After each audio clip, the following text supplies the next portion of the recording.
لئا روشن او گل من و همون نور من نور چشمم بود،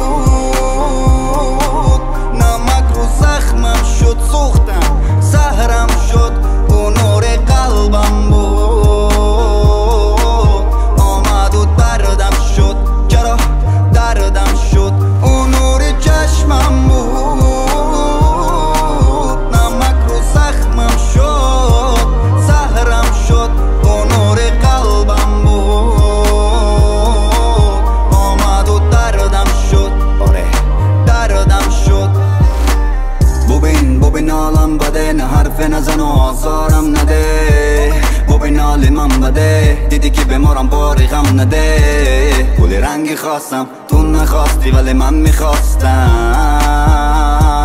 آه چه حال بد داشتم. گل میچینی با گل میشینی، روز من میام و تو از دور میبینی، تو در میگیری از درد میمیری، روز غم میاد سراغت بد میبینی.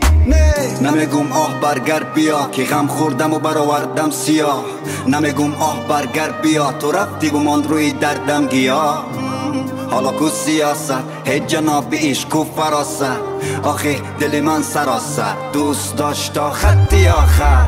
من سیگار نمیکشم که غم ها را پف کنم، من شراب نمینوشم که زود فراموش کنم. من یه آدم میادیم در آغوش غم، من جامی غم منوشم بار غم در پشت من. او گل من و همون نور من نور چشمم بود،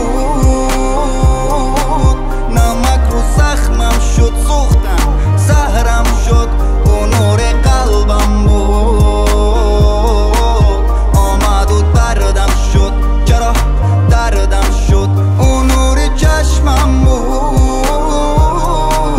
نمک رو زخمم شد زهرم شد او نور قلبم بود، آمد و دردم شد آره دردم شد. هی رئیس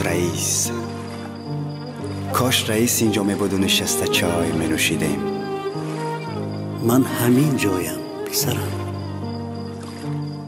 رئیس میبینم که به حالی، بدنت پر از شیشه پاره های قلبت هستند که انگار از درون و بیرون زده برآمده باشد، ولی تو تنها نیستی، تو خدا را داری پسرم.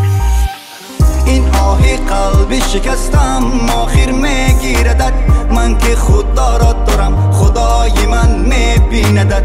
این زمان خاکی زمان بادی زمان میبردد، من نگر دعا کنم دعای من میگیردد. ای خدا خارت کند با هر یک گرد و خاکی جنگ زمین سارت کند. من چه رنج ها کشیدم از پشت عشق لعنتی، یا چه دردهایت دارم خدا گرفتارت کند. هر آن کسی که بعد از رفتن تو در زندگی آمد و جای خالیت را برای من پر کرد، آنقدر خوشبختش میکنم که هر وقت خوشبختیم را دیدی 1000 بار بر خودت لعنت بگویی.